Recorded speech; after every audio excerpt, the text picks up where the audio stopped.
बोलना पड़ेगा। बोलो राधे राधे।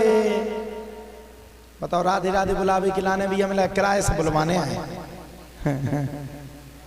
10-10 रुपया दे सब जने राधे राधे बोलो। बोलो राधे राधे। तो कितने तेज बोली वो मोई मत आई। इतने को ना में चुनाव वाला ने सुत में 10 को दे।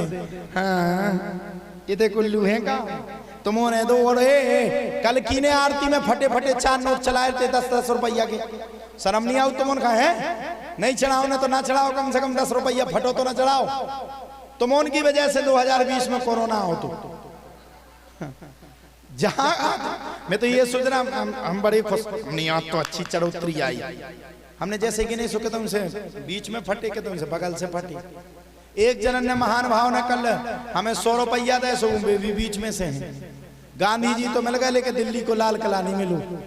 अब नोट कैसे चले भैया। बोलो राधे राधे। कथा में आनंद आ रहा किस किस को आ रहा? बूढ़न खा नहीं आ सका गारंटी है। उनकी मन की कथा नहीं हो रही नहीं उन्हें चाने ऊटेम की कथा। एक समय की बात है भगवान श्री राम ने जब जन्म लिया सुबह उंगा उतने चलो अब बूढ़न के चक्कर में पड़ के हमारी फिल्म न पिट जाए। इसे दत्ता रहो तुम खा जितनी भी गाड़ी लेने हमारे भगवे के बाद हीरो कंपनी की, होंडा कंपनी की, बजाज कंपनी की खूब दीजो। लेकिन कथा तो हम यही करें जो पब्लिक को पसंद आए। बोलो राधे राधे। भगवान का जब चरित्र पूर्ण हुआ, नारद मुनि का जन्म हुआ। नारद मुनि कहते भागवत की कथा लिखो। सूत जी महाराज कहते हैं 88,000 ऋषियों से ऋषियों सुनो। भगवान ने बैठ करके तदंतर कालीन बड़े प्रेम के साथ धर्म चराने प्रवृत्त होते हुए प्रवृत्ति के साथ भगवान श्री हरि कृष्ण ने बड़े प्रेम के साथ वेद व्यास जी ने कथा को बोला और गणेश भगवान ने संपूर्ण कथा को लिखा। वही कथा 4 श्लोकों से बद्ध थी। पहले श्रीमद् भागवत जी की कथा ब्रह्मा जी ने 4 श्लोक नारद मुनि को दिए। नारद मुनि ने 4 श्लोक वेद व्यास जी को दिए। उन्हीं 4 श्लोकों की व्याख्या करते करते करते करते करते वेद व्यास जी महाराज ने 18,000 श्लोकों से बद्ध श्रीमद् भागवत कथा को लिख डाला। बोलो सच्चिदानंद भगवान की जय। संपूर्ण कथा को लिख डाला। सूत जी महाराज से 88,000 ऋषि प्रश्न करते बोले भगवान अभी तक की कथा तो आपने बहुत अच्छी सुनाई, अब इसके आगे की भी कथा सुना दीजिए। इसके आगे की कथा? बोले हाँ। बोले सुनो महाराज मैं तुम्हें सुनाता हूं। कौन सी कथा सुनना? बोले ये राजा परीक्षित कौन है? आप लोगों को पता है राजा परीक्षित कौन है? पता नहीं है? पता हम बताते। राजा परीक्षित पांडवों के ही वंशज है और राजा परीक्षित के द्वारा ही भागवत के 7 दिन का नियम निकाला गया। कितने दिन का? 7 दिन। वेद व्यास जी ने कहा अगर तुम्हें राजा परीक्षित के चरित्र को सुनना है तो चरित्र को सुनने से पहले सबसे पहले 1 मिनट में तुम्हें महाभारत में प्रवेश करना पड़ेगा। यदा मृथे कौरव सिंजयाना वीरेश्वथो वीरगतिं गदेषु ब्रकोत्तरा वेद्य गदा विमर्शो भग्नोरुदंडे धृतराष्ट्र पुत्रे। आप लोग बताओ महाभारत किसने करवाया? किसने करवाया? जितनी सास बैठी बोले आजकल तो महाभारत जिब्बों में ही करवाती। उस जमाने में महाभारत किसने करवाया? क्या धृतराष्ट्र ने करवाया? क्या पांचाली ने करवाया? क्या दुर्योधन ने करवाया? कि मामा शकुनी ने करवाया? किसने करवाया? बताओ जल्दी से बताओ। है किसी को पता? पहला महाभारत करवाने वाला कोई और नहीं था, कौरवों के पिता धृतराष्ट्र ही थे। आप लोगों को एक आपकी जानकारी के लिए बता दूं, ये जो राज्य था हस्तिनापुर। ये कौरवों का नहीं था, किसका था? ये राज्य पांडवों का था। अब पूछो कैसे था? पांडवों के पिता का नाम था पांडु, उनको श्राप था किसी भी स्त्री के साथ अगर वो भोगावस्था करते हैं, भोग जानते हैं ना, भोग अवस्था अगर करते हैं, काम वासना करते हैं तो उनकी मृत्यु हो जाएगी, ये उनको श्राप था। अच्छा, नकुल और सहदेव कुंती की संतान नहीं है, पांडु की भी तो शादी हुई थी। पांडु ने स्त्री के साथ आसक्ति की और उन्हें श्राप था कि आसक्ति की यानी कि भोग वासना की तो आप मारे जाओगे। पांडु को अपने प्राणों का त्याग करना पड़ा। पांडव छोटे छोटे थे, युधिष्ठिर, अर्जुन, भीम, नकुल, सहदेव ये छोटे छोटे थे। अच्छा, पांडव छोटे छोटे थे तो नियम बड़ा तगड़ा था। पांडव जब छोटे थे तो वहां पर उस समय 2 शासक ही थे जो बुद्धिजीवी थे, भीष्म पितामह और धृतराष्ट्र। भीष्म पितामह की प्रतिज्ञा थी, मैं जब तक राज्य के सुख को नहीं भोगूंगा ना मैं कभी राज्य की गद्दी पर बैठूंगा और ना कभी विवाह करूंगा। ये गंगा पुत्र भीष्म है। उत्तरायण का इंतजार किया था इन्होंने, दक्षिणायन से उत्तरायण में गए थे और इन्हें इच्छा मृत्यु का भी वरदान था। जब बातें संपूर्ण हो गई तो भीष्म पितामह ने धृतराष्ट्र को राज्य गद्दी पर बैठा दिया। अच्छा, जब महाराज धृतराष्ट्र को राज्य गद्दी पर बैठाला तब एक शर्त भी रखी गई थी, जिस दिन पांडव बड़े हो जाएंगे ये राज्य ही, पूरा राज्य का सुख ही पांडवों को दे दिया जाएगा, क्योंकि संपत्ति किसकी थी? पांडवों की। धृतराष्ट्र को राजा बना दिया। धीरे धीरे करके पांडव बड़े हो गए, कौरव भी बड़े हो गए। कौरवों में सबसे बड़ा था दुर्योधन, 100 पुत्र थे धृतराष्ट्र। माता गांधारी के 100 पुत्र थे। यहां तक भी कहा जाता है महाराज जी, यहां तक भी कहा जाता है कि जब पांडवों ने राज्य को मंगाया तब कौरवों ने देने से इनकार कर दिया। दुर्योधन तो वो था ही, दुर्योधन जो सिकाय में चलता था वो मामा के सिकाय पे चलता था, मामा शकुनी के। लेकिन ये दोनों तो सिकाय में चलते थे सो चलते थे, लेकिन धृतराष्ट्र का भी खुद का मन था कि हस्तिनापुर का राजा मेरा पुत्र दुर्योधन बने। लड़ाई झगड़ा ज्यादा बढ़ गया, तब क्या किया जाए? पांडवों ने भगवान श्री कृष्ण को बुलाया और जैसे ही भगवान श्री हरि कृष्ण आए तो निपटारा हुआ। निपटारे में यह शर्त रखी गई कि पांडवों को मात्र 5 गांव दे दिए जाएं। कितने गांव? 5। कौरव तैयार हो गए। 5 गांव दिए सो ऐसे गांव दिए जो पिछड़े थे। खांडव बन दे दिया, खांडव जो खंडर था। अच्छा, सर्पों के राजा को जानते हो आप लोग? सर्पों का राजा कौन है पता है? नहीं पता। सर्पों के राजा है तक्षक। कौन है? तक्षक। और आप लोगों को पता है ये तक्षक कौन है? तक्षक का भी पता नहीं। तक्षक ने ही राजा परीक्षित को डसा था। हमारा जैसे पांडव आए, पांडवों को 5 गांव दे दिए गए, 5 गांव में खांडवन दे दिया गया। जब 5 गांव में खांडवन दे दिया गया तो महाराज पूछो ही मत।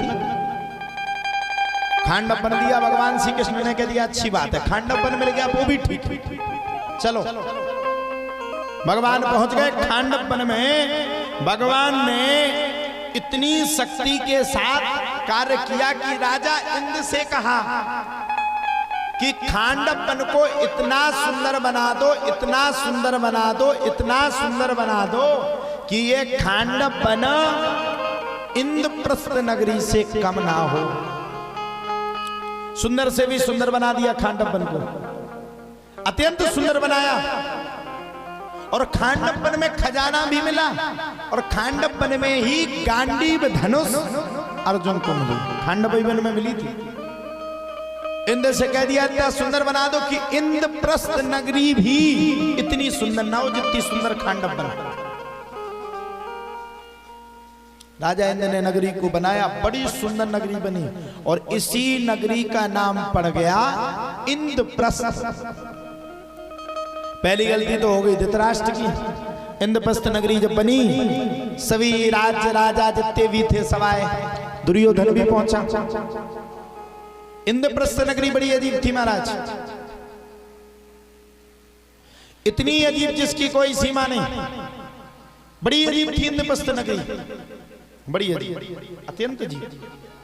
जहां जल दिखे वहां जल है, जल ना हो, और जहां जल दिखे वहां जल हो। अब दुर्योधन अकेले में घूमने के लिए इंद्रप्रस्थ नगरी चल पड़ा। जैसे ही चल करके गया तो जहां जल दिखे वहां जल ना रहे, और जहां पर बिल्कुल एक सा फर्श दिखे वहां जल रहे। मंत्री ने टोका, रोको महाराज, आगे जल है, जल में मत जाना, गड़बड़ी है जाएगी। दुर्योधन न माना। जैसे ही दुर्योधन ना माना, वैसे दुर्योधन ने पैर आगे बढ़ाया, और वो तो जल का सरोवर था, सरोवर में जाकर के गिर गया। सामने रानी पांचाली खड़ी थी। पांचाली ने हंसते हुए, हास्य प्रमोदन करते हुए दुर्योधन से कह दिया, अंधे का पुत्र अंधा। तो दूसरा युद्ध किसने करवाया? बोले दूसरा युद्ध स्वयं पांचाली ने करवाया। राजा इंद्र ने कह दिया, हे देवी, दुर्योधन ने कह दिया, ये आज की कही हुई बात तुझे भोगनी पड़ेगी। अब बात तो लग गई ना दुर्योधन को। पांडव पहुंच गए दुर्योधन के बुलावे पर, हस्तिनापुर पहुंचे, और जैसे पहुंचे तो पहले के जमाने में जुआ खेलता था, चौसर, ऐसे ऐसे मामा सकनी बढ़ाते था, ऐसे तो हाथ चलाता था। आप लोगों ने देखा होगा, वो महाभारत आता था पहले, भांजे ऐसे तो चलता था, खिला। अच्छा, जुआ का एक नियम है, जो आदमी पहले दिन जुआ को खेले और पहली बार में जो जीत जाए वो पूरे दिन जीतेगा, और जो पहली बार में हार गया वो पूरी दिन रात हारेगा। हार गए पांडव, इंद्रप्रस्थ नगरी हार गए, सारा राज्य हार गए, सुख संपत्ति को हार गए, यहां तक कि पूरे पांडव भी गिरवी हो गए। जब पांडवों के पास दाव लगाने के लिए कुछ नहीं बचा, तो पांडवों ने दाव के साथ किसको लगा दिया? बोले पांडवों ने दाव के साथ पांचाली को लगा दिया। पहली बात तो गलती पांडवों की भी है, कभी अपनी पत्नी को जुए के चक्कर में नहीं ऐसा करना था। और अगर पांडवों ने कर भी दिया तो दूसरी गलती कौरवों की है। मान लो अगर हार गए थे तो थी तो वो भाभी, भाई दुर्योधन की कौन हुई? भाभी। पांडव ने जैसे ही दाव लगाया, और दाव लगाते साथ ही पांडव हार गए, और पांचाली को भी आज पांडव हार गए। जैसे महाराज पांचाली को भी पांडव हार गए, वैसे दुर्योधन ने दुशासन को आदेश दे दिया, जाओ मेरी दासी पांचाली को लेकर के आओ, मैं आज पांचाली को अपनी जंघा पे बैठा लूंगा। जब जंघा पे बैठाने की बात कही तो महाराज बुरा तो सबको लगता है। दुशासन चला गया, पांचाली अपने केसों को खोले थी, यानी बालों को खोले थी। पांचाली जा रहे थे स्नान करने के लिए और बालों को धुलने के लिए। दुशासन ने कहा कि जाओ देवी से कह दो जाकर के, पांचाली से कह दो दुशासन तुम्हें लेने आया है। पांचाली ने मना किया तो दुशासन ने पांचाली के बालों को खींचना शुरू कर दिया, और खींच करके घसीट करके पांचाली को हस्तिनापुर राज्य के राज्य सिंहासन के लाकर के समीप पर रख दिया। वहां सब थे, गुरु द्रोणाचार्य, कृपाचार्य, भीष्म पितामह, पांचों पांडव, कौरव, धृतराष्ट्र, सब कोई था।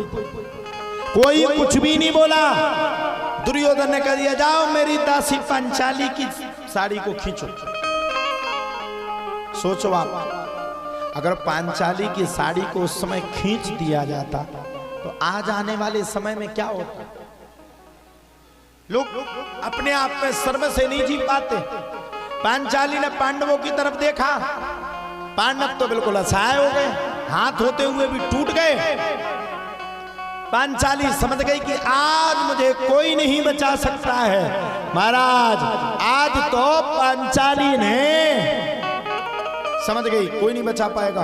दुशासन ने साड़ी को खींचना शुरू कर दिया। पांचाली ने तुरंत जैसे ही साड़ी खींचने लगी तब पांचाली ने कहा, हारे का सहारा श्याम ही हमारा हो सकता है। भगवान को पुकारना पांचाली ने शुरू कर दिया। दुशासन साड़ी को खींचना शुरू कर दी और पांचाली ने कहा, गोविंद चले हैं। गिर गया दुशासन भूमि पर।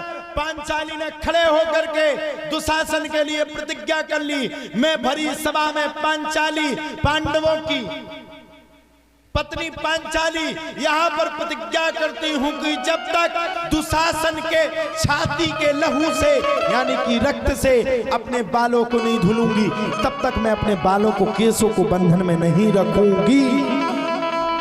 वहीं पर भीम भैया विराजमान थे। भीम भैया ने खड़े होकर के प्रतिज्ञा कर ली, मैं भी कुंती पुत्र भीम प्रतिज्ञा करता हूं जब तक दुर्योधन की जंघा को नहीं तोड़ दूंगा जब तक मैं भी अमन और शांति के साथ नहीं बैठूंगा।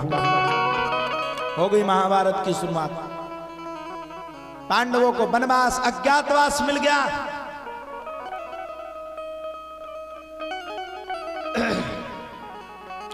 पांडवों ने वनवास को भी भोगा, अज्ञातवास को भी भोगा। लौट कर आने के बाद भी भगवान श्री कृष्ण ने कौरवों के सामने गिड़गिड़ा करके कहा कि मात्र 5 गांव दे दो। कौरवों ने मना कर दिया। 5 गांव तो ठीक है, 1 नगर नहीं देंगे, 1 सुई के बराबर जमीन नहीं देंगे। और तो और दुर्योधन के इतने दिमाग खराब हो गए कि तलवार को निकाल करके भगवान श्री कृष्ण को बंधन में बनाने के लिए चल पड़ा। भगवान बोले, बारे हीरो, हम तो जेल में भाई, जब तूने हमें बंधन में नहीं धर पाओ, हम मामा मर गो हमें बंधन में धरवे खिलाने कंस मम्मा, जब उन्हें नहीं पकड़ पाओ तुम का पकड़ो, आ जाओ दुर्योधन। जैसे ही दुर्योधन आगे बढ़ा भगवान श्री कृष्ण का क्रोध पारा चढ़ गया। चतुर्भुज रूप में प्रकट हो गए, हाथ में चक्र ले लिया और चक्र लेकर के भगवान श्री हरि कृष्ण ने कहा, अरे मूर्ख, मुझे बंधन में लेने चलता है, कोई बात नहीं, आज ही तुझे समापन की ओर ले जाता हूं। और भगवान श्री कृष्ण चक्र चलाने के लिए तैयार हो गए। भीष्म पितामह ने हाथ जोड़ करके कहा, महाराज ठहर जाओ, ऐसा मत करो, इतना बड़ा दुष्ट नहीं है जो आप इसको मारोगे।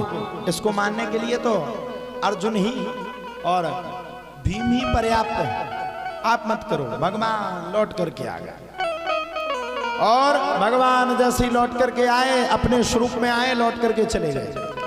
अब सुनो, दुर्योधन ने भगवान के लिए मेवा बनवाए, मिष्ठान बनाए, 56 प्रकार के प्रसाद बनवाए। दुर्योधन के मेवा त्यागे, साग विदुर घर खाए मोरे रामा, साग विदुर घर खाए मोरे रामा। ओ दुर्योधन के मेवा त्यागे, दुर्योधन के मेवा त्यागे, हो साग विदुर घर खायो मेरे रामा, साग विदुर घर खायो मेरे रामा। दुर्योधन के मेवा को त्याग दिया, 56 प्रकार के प्रसाद को त्याग दिया। 56 प्रकार के प्रसाद को त्याग करके जा करके केले की जगह केले के छिलका को भगवान ने पा लिया। क्यों? भगवान ने पहले कह दिया, निर्मल मन जन सो मोहि पावा, मोहि कपट छल छिद्र न भावा। अरे भैया, तुम्हारे 56 प्रकार के प्रसाद तुम ही पाओ, हम तो केले के छिलका पाने के लिए तैयार हैं। भगवान ने केले के छिलका को पाया, विदुर जी के घर से विदाई ली। जब पांडव नहीं माने, कौरव नहीं माने, भगवान ने युद्ध का शंखनाद कर दिया। और जब युद्ध का शंखनाद किया तो युद्ध तो भयावह था, चला युद्ध। पांडव पक्ष में भी हानि हुई, कौरव पक्ष में भी हानि हुई। कौरव पक्ष के 99 भाई मारे गए, दुर्योधन के 99 भाई मारे गए। अच्छा, जो ये कहते दिव्य दरबार कैसे लगता है, ये तो सब आजकल एक तो दिव्य दरबार भी इतने लगन लगे कि पूछो नहीं। पंडित जी अनन का कोनो दूसरो काम नहीं बचो, अब तो दिव्य दरबार दिव्य दरबार दिव्य दरबार। लेकिन दिव्य दरबार तो पुरातन से चल करके आ रहा है। अब बताओ, संजय ने जो धृतराष्ट्र को संपूर्ण युद्ध का बखान किया, वो कैसे किया? दिव्य दृष्टि के द्वारा। तो सनातन तो पावरफुल है, लेकिन कुछ लोग सनातन को व्यापार बनाने वाले हैं। हम क्या बताएं, तुम्हारी आसपास के गांव में हम कह रहे 10-50 जने होंगे जो दिव्य दरबार लगा दे, फलाने सरकार ठिकाने सरकार। अच्छा, ये पूरे सरकार कबे भाई? 2022 के बाद भाई जी पूरे सरकार। 2022 तक कौन ही है? तो 2022 का 23 और 24 में भाई जी सरकार, इससे पहले कौन ही है? तो आप लोग विश्वास मानो, हमारे YouTube चैनल में देखना, आप वीडियो पड़ी। 10 वर्ष पहले भी मैं दिव्य दरबार लगाता था, 10 वर्ष बाद भी लगा रहा। और मैं नहीं लगा रहा, मुझे तो हनुमान जी ने वर्क दिया, काम दिया, सो लगे लगाने। और अगर नहीं दिया होता तो नहीं भी लगाते, अब जब दे दिया तो लगा दिया। लेकिन हम तो रोज देखता आए दिन फलाने सरकार ठिकाने सरकार। नहीं भैया, हम एक बात कहेंगे, बुरा मत मानना, किसी की बुराई नहीं करेंगे। युग पुरुष युग पुरुष। देखो साहब, बागेश्वर धाम सरकार बागेश्वर धाम सरकार है, और वो बागेश्वर धाम नहीं, स्वयं हनुमान जी महाराज का ही अवतार है। ताली बजाओ एक बार महाराज जी के लिए। हमें भी भगवान ने दे दो छोटो बहुत, हम भी लगाओ। बस भगवान की कृपा अगर है तो लगाओ, और नहीं है तो झूठा मत फैलाओ। इसमें हम भी सनातन बदनाम हो। और हम तो लगाते तो डंका की चोट पे लगाते, आ जाओ फिर मैदान में, जो होगा देखा जाएगा। और हम भगवान से कह देते लगन तुमसे लगा बैठे, अब चाहे तुम जानो चाहे दरबार जाने। और आज तक भगवान ने फतेह ही की है, पूरे न्यूज चैनल पे होकर के आ गया। भगवान की कृपा से हर जगह पे जय ही प्राप्त हुई। तो मैं बता रहा था कि संजय ने पूरे युद्ध को बताया, 99 कौरव मर गए, 100वें कौरव के रूप में दुर्योधन थे। दुर्योधन जल में छिपता हुआ फिरे, दुर्योधन का शरीर पूरा वज्र का हो गया, लेकिन इतना अंग उसका शारीरिक ही रहा। दुर्योधन से भीम मैया ने युद्ध किया, जंघा पे प्रहार किया, सो ये युद्ध भूमि में गिर पड़ा। अश्वत्थामा आ गया। अश्वत्थामा ने कहा, अगर तुमने मुझे अगर सेनापति बनाया होता तो आज मैंने पूरे पांडवों को मार दिया होता। दुर्योधन ने कुरुक्षेत्र की भूमि से उठाई हुई मिट्टी को सिर पे लगा दिया, जाओ तुम ही सेनापति हो, लाओ पांडवों को। भगवान समझ गए पांडवों को मारने के लिए अश्वत्थामा आ रहा है। भगवान ने जाकर के पांडवों को कुरुक्षेत्र की नदी पर ले गए, और भगवान वहां से लेकर के गए पांडवों की जगह, पांडवों के 5 पुत्र के सर काट करके अश्वत्थामा दुर्योधन के सामने ले आया। जब दुर्योधन ने देखा तो बड़ा दुखी हुआ, ये पांडव नहीं पांडवों के पुत्र हैं। और दुख भी हुई, प्रसन्नता भी हुई, और तड़प करके मर गया। अर्जुन प्रतिज्ञा करने लगे, भगवान ने समझाया प्रतिज्ञा मत करो, अश्वत्थामा ब्राह्मण है, मारोगे तो ब्रह्म हत्या लगेगी। अच्छा बोले हाँ। चलाया अपना बाण, अश्वत्थामा ने उत्तरा के गर्भ में बाण को चला दिया, और भगवान ने एक अंगूठे के बराबर स्वरूप लेकर के उत्तरा के पुत्र राजा परीक्षित की रक्षा कर ली। कृष्ण कृष्ण महाबाहो भक्ता नाम भयंकर रहा, तुम्हें को दह्य माना नाम पवर गोसी संस्कृते। भैया आगे क्या बताऊं, राजा परीक्षित की भगवान ने रक्षा करी। राजा परीक्षित ने जन्म लिया, भगवान ने पूरे युद्ध को विराम करके पांडवों को सिंहासन देके, भीष्म पितामह को दर्शन देके भगवान भी चले गए। भीष्म पितामह भी इच्छा मृत्यु को प्राप्त कर गए।